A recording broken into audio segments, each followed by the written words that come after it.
smoke filling the street, firefighters battling the blaze, a neighborhood in chaos. What could have caused this? The latest on the emergency response right now. Breaking overnight, President Trump's about-face over the G7, announcing it will no longer be held at his luxury golf club. The move following major backlash, why the president says he reversed course. Wild weekend weather, a roof torn off a school after Nestor hits the southeast. Cleanup this morning from damage and destruction. Meanwhile, the new storm strengthening that could impact tens of millions this week as it barrels across the country. Tom Brady's Netflix cameo leaving a massage parlor. The backlash over the star quarterback's comedic turn. I think that was taken out of context. Why he's under fire and his explanation of the scene. And come from behind victory. The Astros win in dramatic fashion, sending the team to the World Series. The emotion, the play-by-play of an incredible game that everyone is talking about today. Live from ABC News in New York, this is Good Morning America. Hey, good morning. Happy Sunday. This morning we know who will be in the World Series. The Red Sox are in, right? No, they are not. And this is baseball we're talking about, Dan. Right. It is the Houston Astros celebrating moments after the game that launched them into the championship. A flow of emotion following an epic play at the bottom of the ninth. Yankees fans crushed. We will have the highlights later in the show. Yeah, we have a lot of Yankees fans. We do. Here. They are very sleepy and not happy this morning.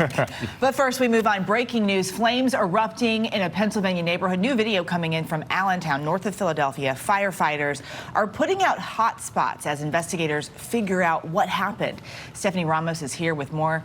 Good morning to you, Stephanie. Eva, good morning. Officials tell ABC News the call came in around 3 o'clock this morning. And as you mentioned, in Allentown, Pennsylvania, fire crews, they are responding to a major fire that has engulfed row houses, several row houses there. Now, video from the scene shows flames shooting into the air, smoke billowing. There is a significant emergency response team that is there on the scene right now. There are also reports that this may have been a gas explosion. However, authorities are not confirming that yet. We do know that the gas company is there on the scene. At this hour, there have not been any reports of injuries or deaths. But Dan, this is a situation we're closely monitoring. We are, and let's hope it stays that way. Thank you very much. We appreciate it, Stephanie. We're going to move on now to the breaking political news. President Trump reversing course on his controversial announcement that he wanted to hold a major world summit at his family resort in Miami. ABC's David Wright is right there at the White House. David, what's going on here with the about face? Well, good morning, Dan. This is a rare retreat for President Trump, and it came late last night in a series of tweets. The president tweeting based on both media and Democrat-crazed irrational hostility. We will no longer consider Trump National Doral Miami as the host site for the G7. We will begin the search for another site immediately. The decision to hold the G7 at a Trump resort was controversial from the start. Acting Chief of Staff Mick Mulvaney suggested that the president would not be profiting from it. He said that this wasn't the only choice, but he claimed it was the best choice. Many were skeptical. The G7 takes place in June. It can be a bit muggy in Miami in June. Doral has struggled financially, and there were reports of a bedbug infestation this past year, which briefly caused the hashtag Bedbug Summit to trend. Dan? It's muggy in June. It's also the beginning of hurricane season. The White House, as you mentioned, said that the Trump organization would do this summit for cost, meaning they wouldn't make a profit. That was not persuasive to the critics, however. It was not, Dan. For one thing, it's not clear how the Trump organization would have calculated that. And even at cost, a G7 would certainly have helped the bottom line. The last one in Biarritz, France, cost the French taxpayers $40 million. So House Democrats were planning to hold hearings. The White House counsel's office privately expressed some reservations. And the Constitution prohibits the president from profiting from his office. So by setting this plan aside, the White House is, at the very least, sparing itself another round of investigations. ABC's David Wright at the White House. David, thank you very much. Whit, over to you. Dan, to the race for 2020, a massive rally marking the return to the campaign trail of Democrat Bernie Sanders after his heart attack. And a big endorsement. ABC's Rachel Scott was there and joins us in studio with what supporters are saying about the Sanders comeback. Rachel, good morning. Good morning. Yes, it's been 3 weeks since that health scare, but Senator Bernie Sanders is bouncing back, making his return to the campaign trail, ringing in new endorsements, and bringing out the largest crowd we've seen in the Democratic primary so far. I am back. Senator Bernie Sanders flexing his campaign muscle, pushing past a recent heart attack to reassure his supporters he's up for the challenge. I am more than ready to assume the office of President of the United States. More than 25,000 packing a park in Queens, New York, making Sanders' rally the largest for any Democrat in the 2020 campaign. His return to the campaign trail stamped with a coveted endorsement. Holy cow! Congresswoman Alexandria Ocasio-Cortez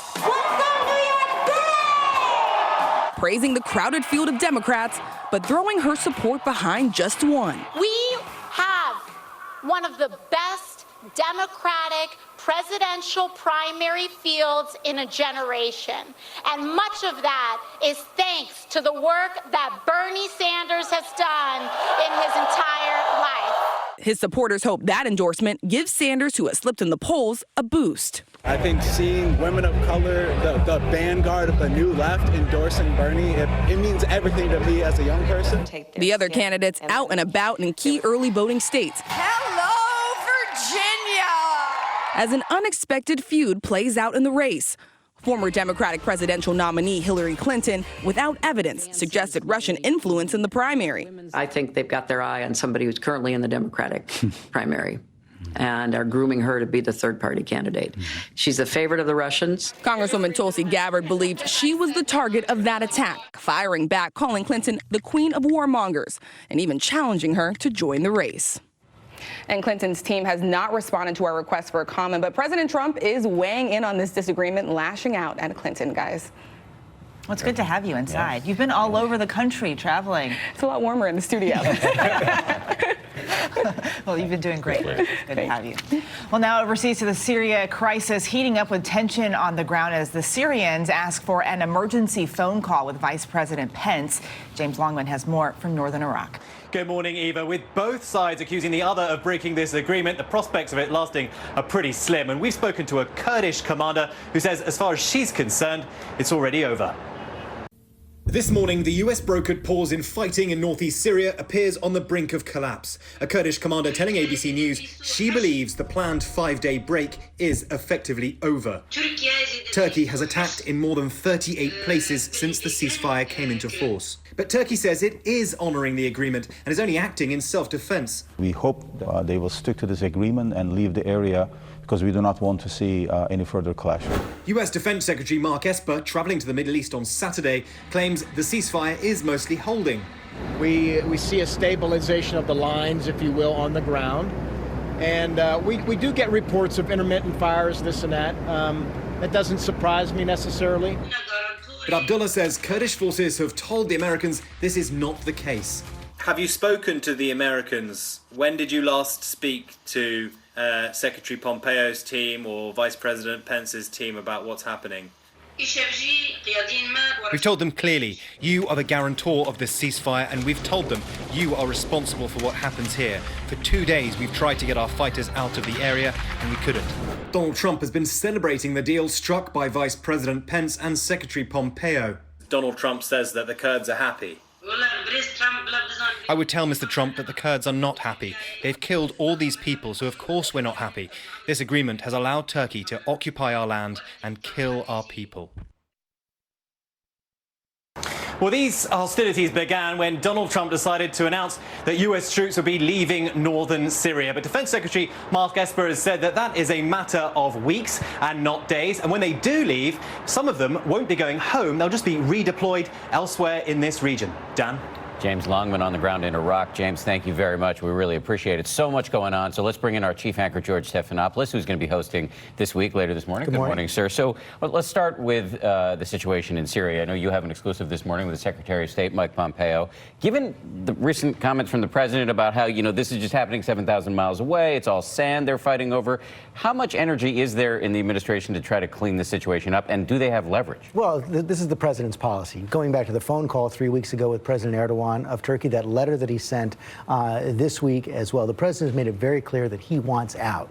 Despite the pressure he's facing, despite the repercussions on the ground. You see the Kurds there calling this a betrayal. That's being echoed by even the president's closest allies here in the United States, especially those Republican senators, people like Mitch McConnell, the Republican majority leader, who says this withdrawal is a strategic nightmare. He's calling Senator McConnell for the U.S. to prepare to put troops back in. There is zero indication that the president is prepared to do that. And in the wake of that, it's hard to see what kind of leverage we do have to prevent Turkey from going further after this strategic pause that's going on right now. Why do you think the president is so resistant to these calls from within his own party?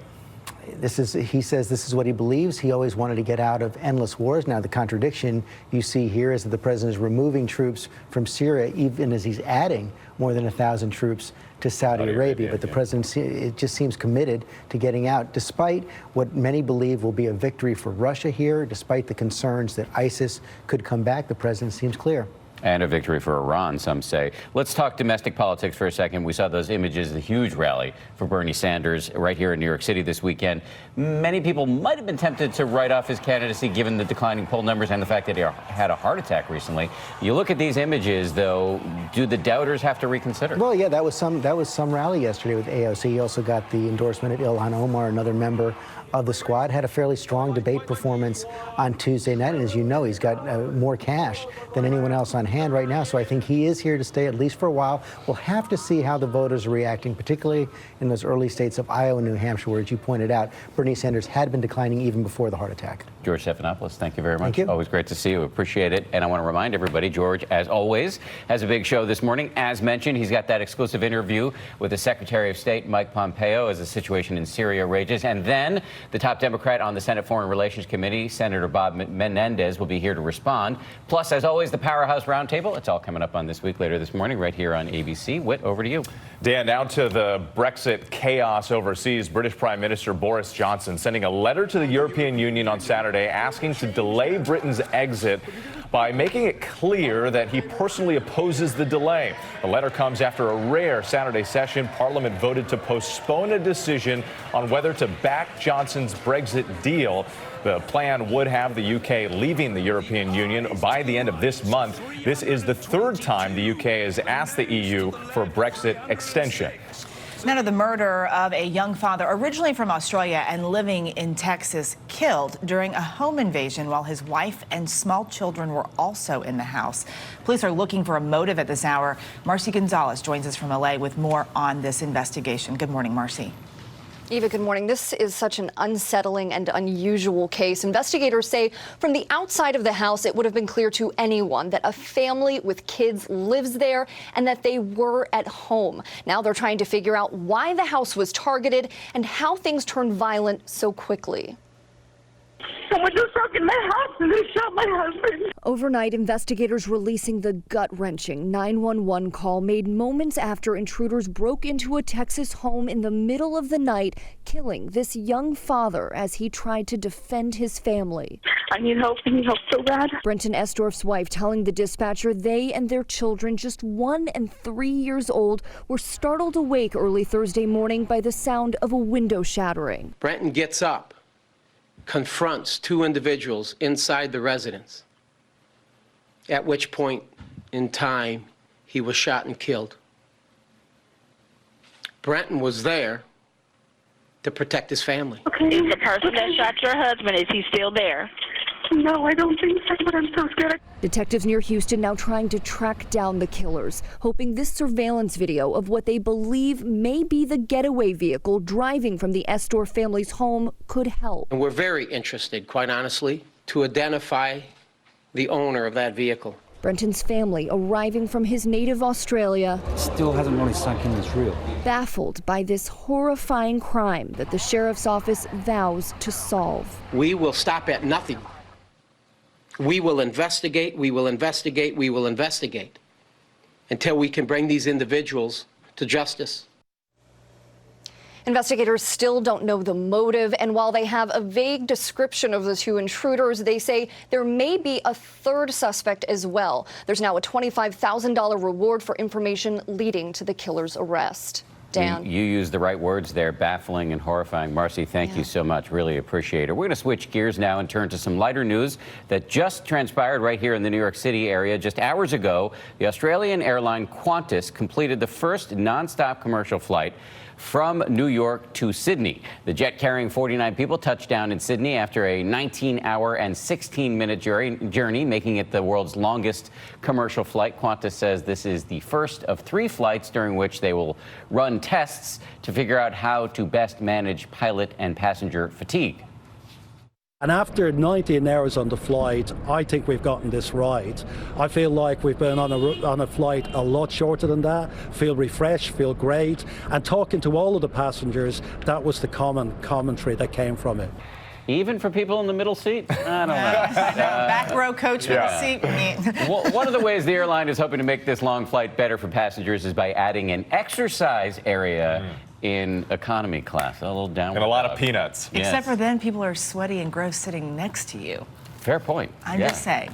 Anyways, we only traveled together at one time.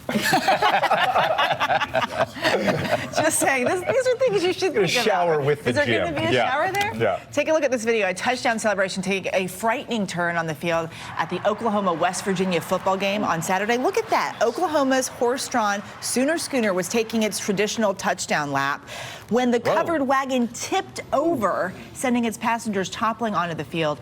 Fortunately, no one, including those 2 horses pulling the wagon, was hurt.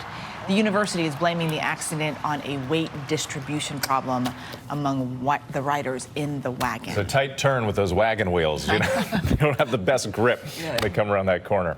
All right, we do want to get a check of the forecast. You saw Mr. Rob Marciano's back in the studio, and you're wearing the Dan's favorite brown suit today. Suit, yes. Macchiato Marciano. I had a really cute tie today. Thank you, Eva. I figured if I wore a tie with the picture of my kids on it, you couldn't make fun of the brown suit. You'd be inoculated. Yeah, that doesn't stop these two. Bulletproof vest here. Good morning again, guys. Good to be back from game day. Hope you enjoyed your Saturday of college football. We want to share with you what's happening with what's left of Nestor. It did drop a number of tornadoes across the south. 7 tornadoes reported in spots, and this one in Polk County, Florida, pretty significant one. It was an EF2 with 120-mile-per-hour winds on the ground for 9 miles. Typically, the spin-ups that come from hurricanes don't last that long or that strong, but this one was, and it damaged 50 homes. And there you see some of the damage. What's left of now, it's just extratropical or post-storm is a mid-latitude fall cyclone now, but it's bringing a lot of rain to the mid-Atlantic, to the Carolinas, and through parts of Virginia. Getting up to the afternoon, it gets past D.C. I think the Redskins game will be impacted. The Giants game might see a little bit of rain late. I-95 gets some rain later on tonight, and then, boom, it moves out to sea. And we got a number of storms that are rolling through the Pacific Northwest into the midsection of the country, and severe weather is going to be a big player later tonight and during the day tomorrow as well, from Dallas eastward across the Mississippi. That's checking what's happening nationally. It's time now for a look at your local forecast. Hello and happy Sunday. Meteorologist Alex Liggett. Unfortunately, we are going to have a very wet day ahead. Periods of rain throughout the entire day, highs into the upper 50s. 1/2 inch to 1 inch of rain, some spots locally higher. It's good rain. We do need it. I am sorry that it's your Sunday. We will have the sunshine back tomorrow, near 70 degrees. Cold front comes through, bringing rain by the afternoon and evening on Tuesday. Temperatures into the upper 60s. Sunny and seasonal by Wednesday. Temperatures in the mid 60s. Enjoy your weekend. Weather should be just fine for the Game 7 of the Astros-Yankees tonight. That's not happening, I don't think. Hello? What happened? McFly. Oh, they were tied going into the bottom of the ninth when I went to bed. Then the game finished. Things changed, Rob. Your favorite story coming up next. What do you got today? That brown suit is a mourning suit? That's why we're at funerals. Yes.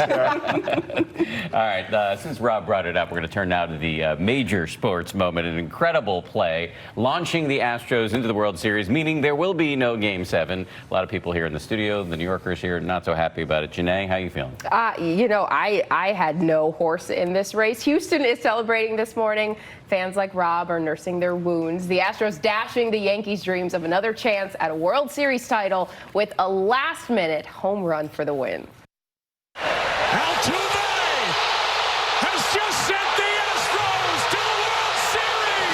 Jose Altuve blasts this 2-run walk-off homer to claim the American League pennant, beating the Yankees 6-4, winning the series 4-2, and then celebrating with champagne.